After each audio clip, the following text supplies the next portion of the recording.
Tobacco breaks heart merupakan salah satu Remajaan kulit atau skin rejuvenation. Jadi, kanker leher rahim adalah Sebanyak 20% dari pasangan usia subur di Indonesia menderita Kornea sendiri infertilitas. adalah organ pendengaran yang berfungsi. TKR atau total knee replacement. Semoga bermanfaat.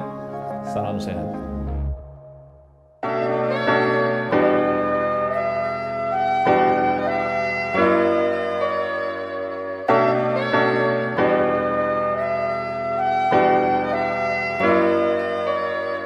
Halo sahabat Premier, perkenalkan saya Dr. Yanita, spesialis farmakologi klinik di Rumah Sakit Premier Jatinegara.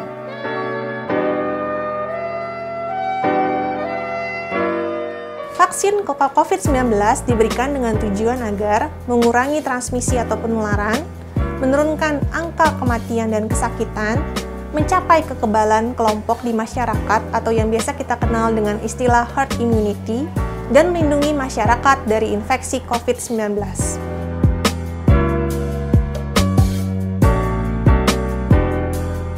Pertama-tama, penyimpanan vaksin harus sesuai dengan standar prosedur operasional yang berlaku, yaitu dengan menyimpan vaksin dalam lemari pendingin dalam suhu 2-8 derajat Celcius untuk vaksin CoronaVac dan vaksin AstraZeneca.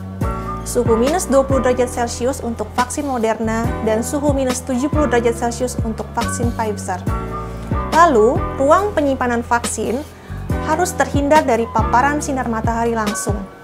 Diatur sedemikian rupa untuk menghindari kesalahan pengambilan, sehingga perlu disimpan secara terpisah dalam rak atau keranjang vaksin yang berbeda antara vaksin COVID-19 dengan vaksin rutin lainnya agar tidak tertukar. Dan apabila memungkinkan, vaksin untuk COVID-19 disimpan dalam freezer atau vaksin refrigerator tersendiri. Selain itu, kita perlu melakukan pemantauan suhu menggunakan alat pemantau suhu. Pemantauan suhu sebaiknya dilakukan lebih sering, misalnya lebih dari 2 kali dalam sehari.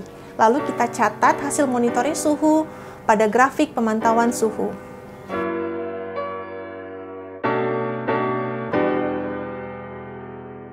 Vaksin merupakan zat yang sangat sensitif terhadap beberapa hal, misalnya cahaya, panas, perubahan suhu, dan proses pembekuan.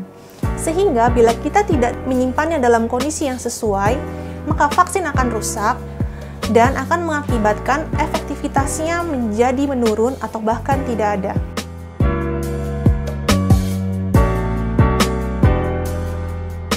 Vaksin yang akan dipakai harus kita pantau kualitasnya dengan memperhatikan suhu penyimpanan vaksin saat dibawa ke ruangan vaksinasi atau tempat pelayanan. Di tempat pelayanan, kontainer vaksin jangan terpapar dengan sinar matahari langsung, dan perhatikan label vaksin harus masih ada. Vaksin tidak boleh terendam dalam air, dan untuk vaksin dengan kemasan multidos, penting mencantumkan tanggal dan waktu pertama kali kita buka dan kita encerkan. Dan terakhir adalah perhatikan tanggal kadaluarsa vaksin.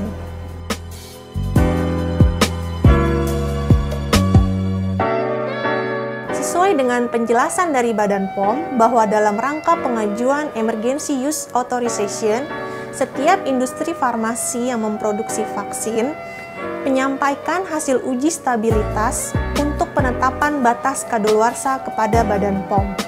Sesuai standar internasional, persyaratan data uji stabilitas minimal untuk Emergency Use Authorization obat dan vaksin adalah selama 3 bulan. Semua vaksin COVID-19 saat ini yang tersedia merupakan vaksin baru, dengan proses produksi yang baru dilaksanakan juga. Sehingga data stabilitas produk yang tersedia umumnya memiliki durasi 3 bulan.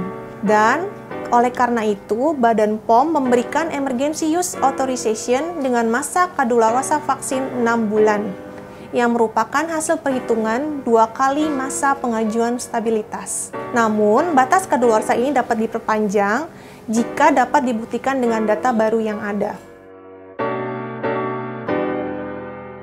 Sekian informasi yang dapat saya sampaikan mengenai menjaga kualitas vaksin, terutama vaksin COVID-19 agar optimal saat digunakan. Semoga bermanfaat. Salam sehat.